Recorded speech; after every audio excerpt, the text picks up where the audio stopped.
Hey everybody, we're going to get started here in just a few minutes, but do want to test that audio. So if you can hear me, if you want to type yes into that Q&A or question box, that would be fantastic.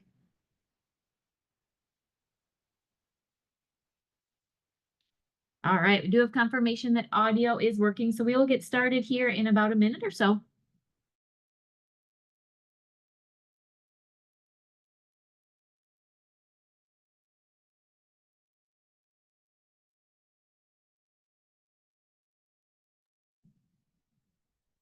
All right, hello everyone. Welcome to today's webinar. Before we get started, just a couple of the normal reminders. We will have time for questions at the end of the presentation. You can type those in by clicking the Q&A or chat section in the lower portion of your control panel. Feel free to chat between yourselves as well throughout. We will be posting a recording of the webinar on our blog. The link for that will be shown at the end. And if you'd like a PDF copy of the presentation, there will be a link to download that on that same post as the recording.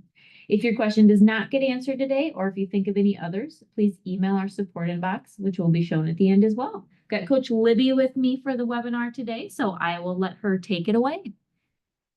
Thank you, Shelby. Today we are diving into what can be a deeper topic, emotional eating. Emotional eating is something many people have or are dealing with. With us living in a world with a handful of chaos, confusion, and stress, it isn't very surprising that emotional eating is a topic that many of us are struggling with. I want to dive into details, but first, let's start at the beginning. That starts with what emotional eating is. Feel free to drop in the comments what you think emotional eating is. Cleveland Clinic has a great definition, which they state emotional eating is eating to escape, numb, change, or amplify our feelings. For example, that well-known eating Ben and Jerry's after a breakup, or maybe grabbing drive-through after a long day of work and feeling agitated at your coworkers. Take a moment. Do you feel like you may emotionally eat sometimes? As humans, there is a huge chance that answer is yes. And that is okay. Emotionally eating isn't inherently bad. However, it is something to be mindful and aware of so that you don't do it all the time. Having awareness so that you can be in control of your nutrition, not your emotions. I don't want to get ahead of myself though. Let's take a quick, deeper look into emotional eating at its core. To do this, let's look at what is referred to as the emotional eating cycle. On the screen is a visual of the emotional eating cycle, and I will go through each piece to help kind of bring to life what it is. The first part is something happens to you, something that causes emotions that may upset you, cause fear, anxiety, any type of emotion, some type of catalyst to cause that. There is maybe someone at work who gets a promotion that you were working your tail off for. Your significant other breaks up with you. You get in a small fender bender. Your flights to your vacation get canceled, and many more. There's a lot that could be this catalyst. This then leads into an overwhelming urge to eat. You feel the need to have food to help deal or cope with the emotion or emotions that are coming up. You start to eat. And most of the time, this leads because your emotions are leading. This causes you to maybe eat more than the amount you normally would. Kind of causes you to lose control. That is the third part in the cycle. And then once you finish all the eating, guilt and shame can set in. You may even feel some disgust at what you did. And those feelings of shame and guilt start the cycle all over again. Think about where you are right now. Does the cycle look or feel familiar? What are some of those catalysts for you that may start the cycle? Do you feel you're in the cycle right now? Take a deep breath. We will discuss ways to help through the cycle. But first, a few small things. I want to discuss a few key pieces when it comes to emotional eating. Emotional eating can come on suddenly and quick, can be a knee-jerk reaction. Think about maybe an emotional eating experience you had. It wasn't planned, and it probably happened in the blink of an eye. Before you knew it, you had a handful of food you already ate, and most of the time, you just keep going. This ties that emotional eating being impulsive. It can be, again, a reflex. We do it in certain moments without thinking. For example, maybe eating a bag of chips after a hard work meeting. It is important to note that emotional eating is not located in the stomach and is more complicated than physical hunger. Emotional hunger and eating isn't caused by a lack of fuel, substance, or nutrients, and it is not as easily fixed as physical hunger. It is deeper and more complex. Emotional eating comes from many triggers and for many reasons. There is not one why as to what causes someone to emotionally eat. To work on emotional eating, it takes looking at the individual and each person to discover what is behind it. Let's look at some of the reasons that can lead to emotional eating. The first is relationship struggles. Now, when someone says that, you might automatically think of romantic relationships. This can certainly be a huge factor, but other relationships like siblings, friends, coworkers, bosses, and more can also have a huge impact. If we have a fight or an emotionally taxing situation, that can lead us to wanting something to help comfort or bury our emotions in. Sometimes food is that for people. Take a moment to think about a rough time in a relationship you had. Did you use food to comfort? Another reason is work problems. Now, this can be many things. It could be an overload of stressful calls, a long work meeting, being short staffed and having to do double the workload, feeling you are not appreciated at work or being taken advantage of. Boredom can also be a trigger for people. This can be that you are just super bored, and before you know it, you're in the kitchen grabbing something from the fridge. It can also be, however, that you are bored and your brain starts to turn and starts to think. And then you sit in some heavy emotions that come up. And then, before you know it, you're in that kitchen getting that food to comfort. Has any of these happened to you? Now, there are two emotions that are heavily linked to emotional eating and its underlying source. The first is depression. Depression is said to be a persistent feeling of sadness and lack of interest in things one once found fun or enjoyable. Depression causes a feeling of great despair.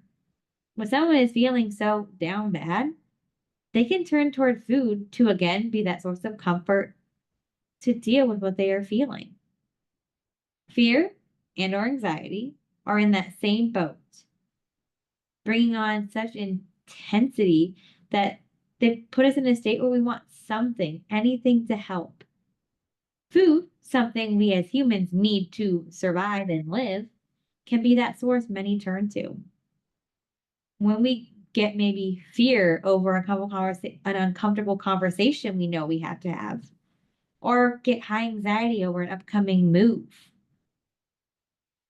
Social influence is another last one I want to touch on. If you have a roommate who always likes to get ice cream after dinner, or a coworker who always gets takeout for lunch every day, these can influence maybe your eating patterns. Do any of the reasons I mentioned resonate with you? Sometimes it is hard to recognize emotional eating unless you take a step back and look. As mentioned before, emotional eating comes on fast and furious. So, how can you tell if it is emotional eating? Well, let's look at a few key questions you can ask yourself to examine. Is it or is it not emotional eating? Do you eat more when you're feeling stressed? Do you eat when you're not hungry or when you're full? Do you eat to feel better, like to calm or soothe yourself? Do you reward yourself with food? Do you regularly eat until you're stuffed? Does food make you feel safe? Do you feel like food is a friend? Do you feel powerless or out of control around food? Take a moment to look at the questions that I just asked. Does any of your answers shock you, stand out, strike a nerve? Now that we laid all the pieces, let's put together it for the main event. How to break the emotional eating cycle. The first is what we can be referred to as mindful eating. Have you ever heard this term before? It can be a very powerful thing. According to harvard.edu, it is defined as eating mindfully means that you are using all your physical and emotional senses to experience and enjoy the food choices you make. Look back to the meals you have eaten this week. Were you in front of the TV watching the latest episode of your favorite show? At the break room table, scrolling on social media? Chasing the kids around while trying to scarf down your food? Eating at your desk while working? Were you paying attention to how the food tastes? How your body was feeling from it? That is what emotional eating is about. Mindful eating is limiting distractions during meals. It is sitting down and focusing on the task you are doing and tasting the food you are eating, examining how your body feels as the meal progresses, and taking time to enjoy the meal and the moment. It is important to now touch on tips that can help with mind to start mindful eating. Let's go through 10 tips, keeping in mind there are others that can help with mindful eating too, and these are just some good ones to get started. Number 1, get rid of screens at mealtime. Put down the phone, turn off the TV, shut off the computer. Yes, even the work computer. Have mealtime be a screen-free time and eliminate that distraction. Number 2, set a chunk of devoted time to your meal aside from other life obligations. Number 3, try to eat meals at the kitchen or dining room table, not at a desk, in a bed, or on the road. This can help our brain connect mealtime with that certain area. Number 4, use your senses. Notice how the food smells, how it tastes, how it even looks. Is it salty, sweet, hot, or cold? Is it colorful? Does the smell maybe bring back a fond memory? Number 5, check in with your body throughout the meal. How does your body feel? Is it getting upset? Is it getting full? Number 6, make sure to take regular sips of water during the meal and relax. Do not inhale your food. Be present and try not to rush. Number 7 goes along with number 6. Take small bites. This helps us to taste the food completely and allows us to even eat slower and enjoy the meal more. Number 8, continuing on the same trend, chew thoroughly. This may seem extreme, but chewing your food about 30 times can be very helpful. Ohio's Family and Children First Councils recommend 32 times. Doing so can help us be more mindful while we're eating, but also has other benefits. This includes our food is easier to digest, can help us absorb the nutrients better, and also help us taste the food more. Number 9, start with a moderate portion of food on your plate, knowing that you can always come back for more if need be. Number 10, take a moment in between portions. Our brain and stomach takes a few moments to catch up with one another. Allow time for your food to process and digest before grabbing more. Give yourself about 20 minutes. And if you're still hungry, then go back. How often do you feel you are practicing mindfulness eating? On a scale of 1 to 10, 1 being almost never, to 10 being pretty much always, where would you rate yourself on mindfulness eating in your everyday life? These tips cover how to mindfully eat. However, there are many other things that can help with emotional eating that are not just mindfulness eating. Let's dive into a few of those. However, first, how can you change or fix anything if you don't start at the very beginning? That is recognizing the emotional eating in the first place. Looking at our lives and our eating patterns and recognizing if some emotional eating is there. Second, we need to acknowledge the emotional eating. Now, this is different than just recognizing it. Recognizing it is like just seeing something in the window. Acknowledging it is like waving at it, going up to it, and looking closely at it. A key piece here is to talk about self compassion and non judgment. As you recognize and acknowledge the emotional eating, make sure to not judge yourself. Give yourself compassion for maybe some memories or emotions that are resurfacing or you are feeling. This is a great time to touch on the fact that emotional eating creates feelings of guilt, shame, and embarrassment. This is normal for you to start to feel those. Remember, our feelings are valid. However, those feelings do not change our worth or our value. We as humans are not perfect. That is okay. Take a moment in this step to not allow those feelings or thoughts to tear you down. Recognize and acknowledge them without judgment, and give yourself compassion and grace and understanding. Once you recognize and acknowledge that emotional eating, a good place to start is the Take 5 rule. Once the urge surfaces and you feel like you need to go grab something to eat, don't just grab the food. Take 5 minutes to ride out whatever urge or thing is going on, whatever is coming up for you. Allow just 5 minutes to take a deep breath.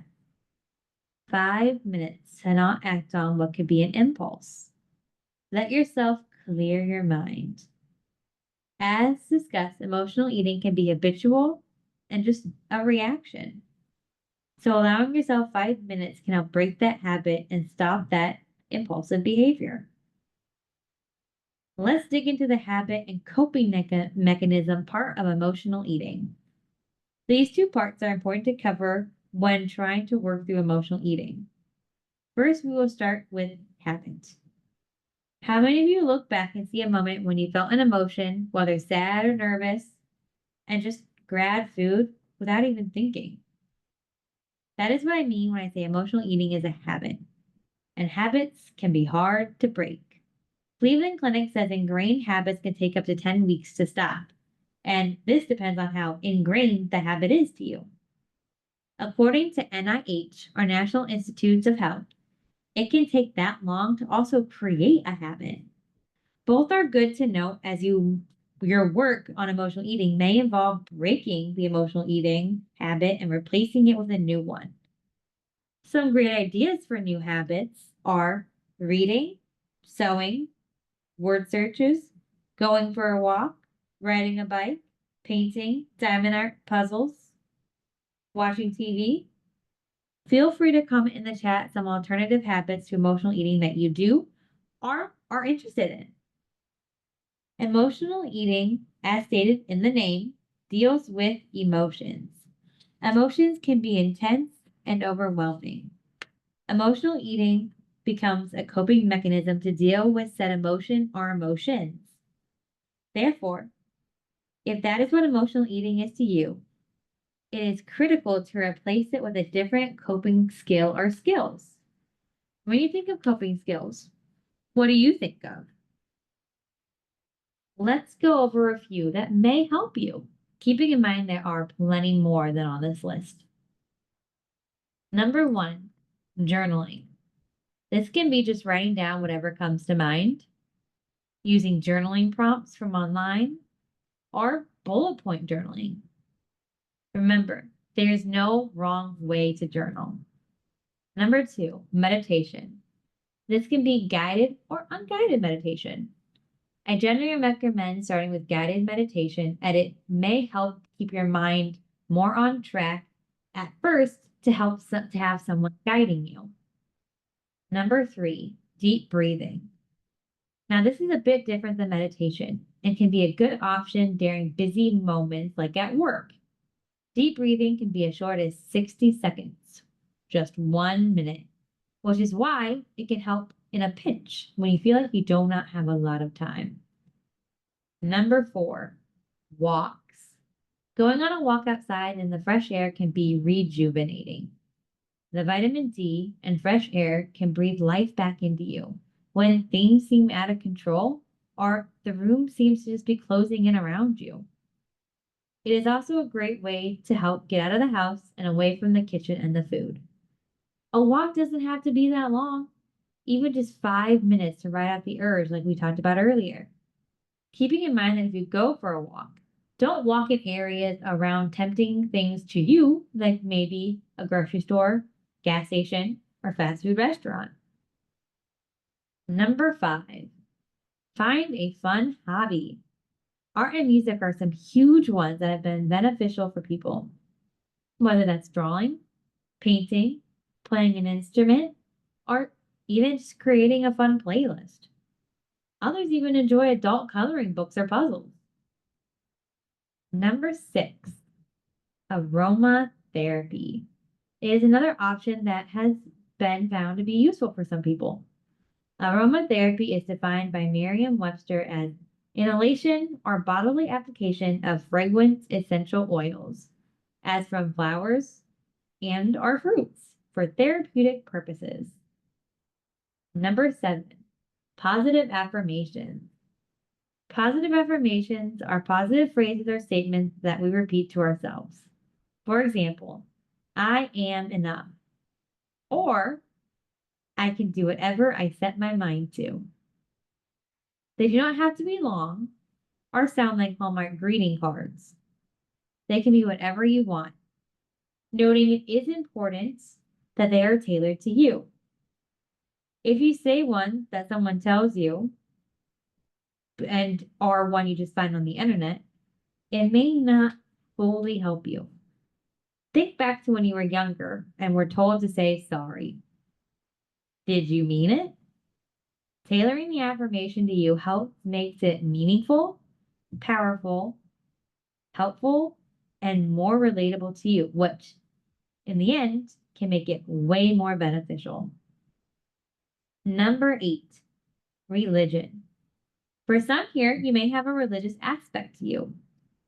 If you do have a religion or have religious practices, this can help with coping. Number nine, self-care.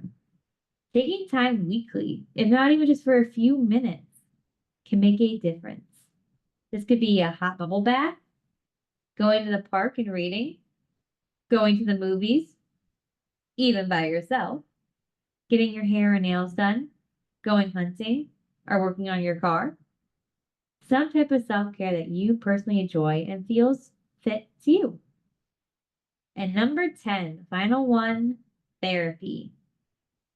I know this can be a hot topic, so I won't dive into it deep. But please know that going to therapy does not mean you are weak and be a great beneficial resource. Now, take another moment. Take a deep breath in for 4 and out for 4. Emotional eating is a lot to discuss and process. Lots of information and possibly lots of emotions and feelings popping up for you. I want to wrap things up with a quick summary before closing items and then time for questions. Emotional eating can be defined as eating to escape, numb, change, or amplify our feelings.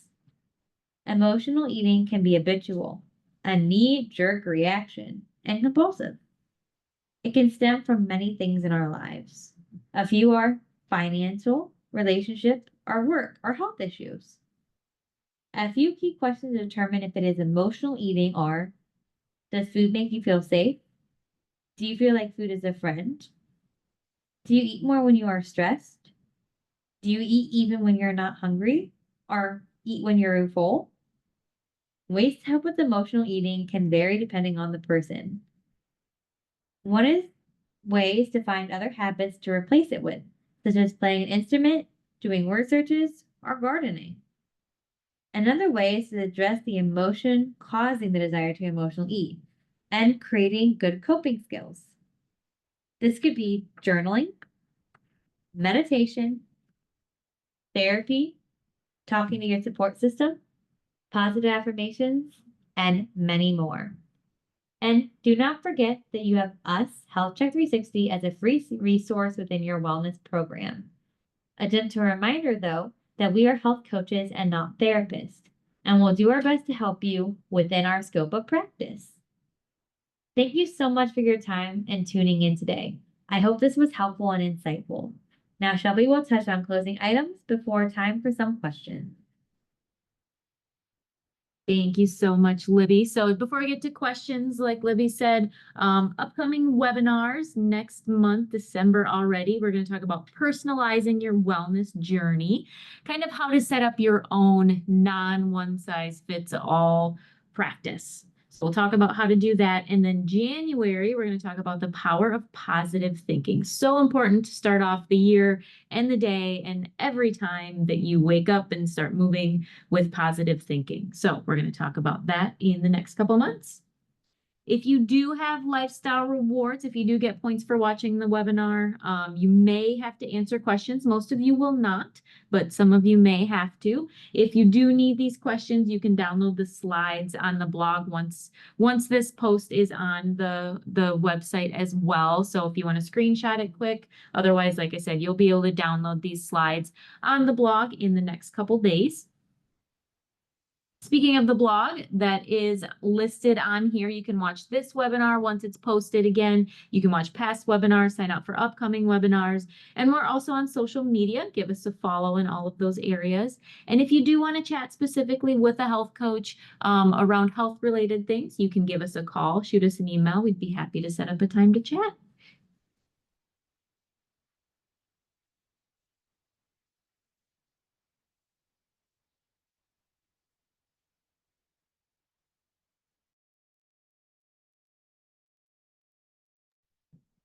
All right, let's see if there's any questions that are in here. I know when you guys were ranking your mindful eating skills, a lot of you, I think, were pretty hard on yourself. So I think Libby would support me in saying set some small goals with mindful eating and go from there. Anything to add to that, Libby?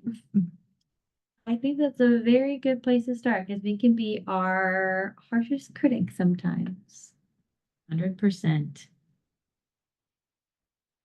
Lots of thank yous, Libby. Well, thank you for listening.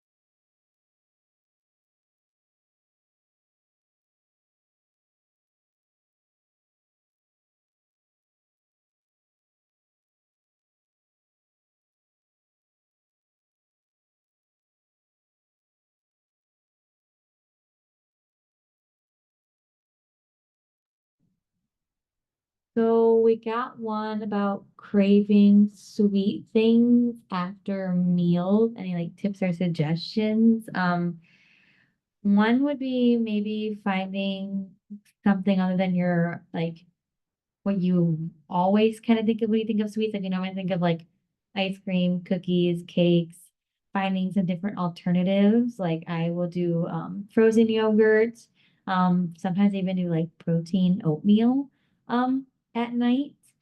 You can also do like there's protein bars that you can also do that are like snack time things. And finding something like that. And also maybe just looking at your overall daily intake and if maybe it wasn't adequate enough, maybe that's why you're craving something at that time.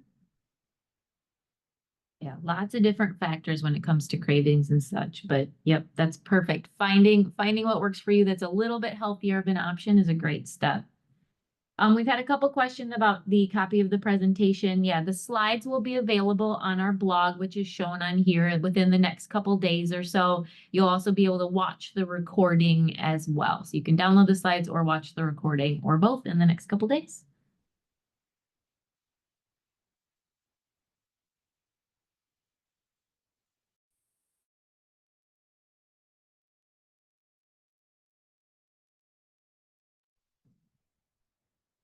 All right. Well, it's 12:31 Central Time here, so we're going to wrap it up. If you do think of any other questions, please shoot us an email, which is listed on here. Otherwise, we hope everyone has a wonderful rest of your day.